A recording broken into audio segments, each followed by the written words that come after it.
Horses were humanely euthanized. It was in their best interest to be euthanized. So just so we're clear though, there were 2 horses that passed away and a third that was injured, is that correct? Yes, there was a third that was injured that's currently at a local equine hospital. 2 horses were euthanized, but the third is being evaluated there with a potential for surgery. Can you tell us what happened? How did this happen? It's tough to exactly say how it happens, but what happened with these horses were sesamoid fractures. They're the bones that are about the size of walnuts in the ankle joint of horses. They have to sustain all the weight of the horse throughout the stride. So you're talking a horse traveling 30 to 35 miles an hour, putting all that weight on at any given time, potentially one leg is the gallop stride of the horse. And those bones sometimes cannot sustain the forces that go along with it.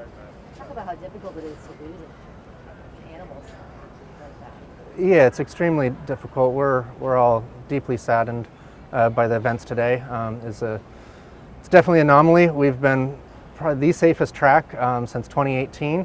The Jockey Club Equine Injury Database keeps track throughout the country of racetracks. And coming off this last summer meet was spectacular. We had no fatalities racing. The fall meet we had 1 last year, unfortunately. But by and far, all the protocols that we've implemented are working and are being adopted nationwide. I get phone calls constantly of questions of what we're doing, how we're doing it, and they want to do the same things we're doing here because it's working. It's really hard because you've got a group of people who are so passionate about horse racing, and you have another group of people who are passionate about the safety of horses. How do you see the future of horse racing when there's so much light on every single injury for these horses? Absolutely, no. Everyone loves horses on both sides, and that's the issue. We're both trying to do the best thing for the horse.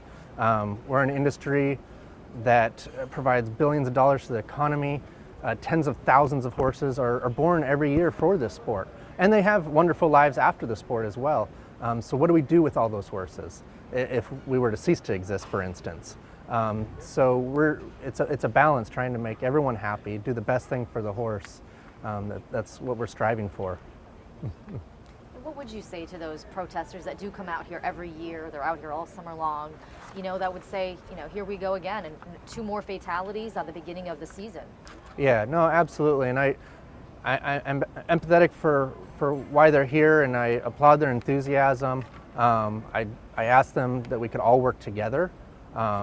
We have seen a great reduction in race day fatalities, and this is an unfortunate time period for us, and everything that we're doing is working, and I hope for patience from all the industry partners, on both sides of the fence, because I think after a year's time, or give it a time period, we're going to be able to show that the protocols we're implementing are effective, and they will continue to be more effective over time as they're further scrutinized. Can you go into a little bit of those protocols and those improvements Excuse me now. You've got all of that information right here. 1 or 2 more direct questions for the doctor, and then we'll gotta cut it. Next Thursday, what's it going to look like? Next Thursday we'll be here racing. We have all our increased protocols in place, on-track monitoring, our very strict evaluation in the morning of every horse that races on race day. We will be doing pre-examinations leading up to race day. Those take place here and with all our industry partners. So we will continue that and be diligent. Is there something that you do with the jockeys regarding their health and the protection of the horses, like their competence before racing? Absolutely. I'm here just as much for the jockey as I am for the horses. Many of our jockey injuries do happen during horse injuries, so we have a close relationship, myself and them, to keep an open dialogue. We speak about it. They're very vocal. If they don't like the way a horse feels, they let me know, and they're removed from that race.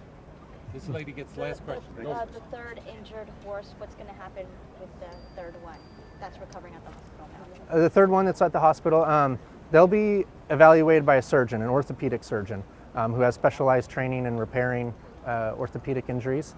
I'm not sure what the best course of treatment will be, whether that could be fusion of the joint, that could be repair of the fractures. I don't know exactly what procedure they will use, but surgery is the most likely option for that case.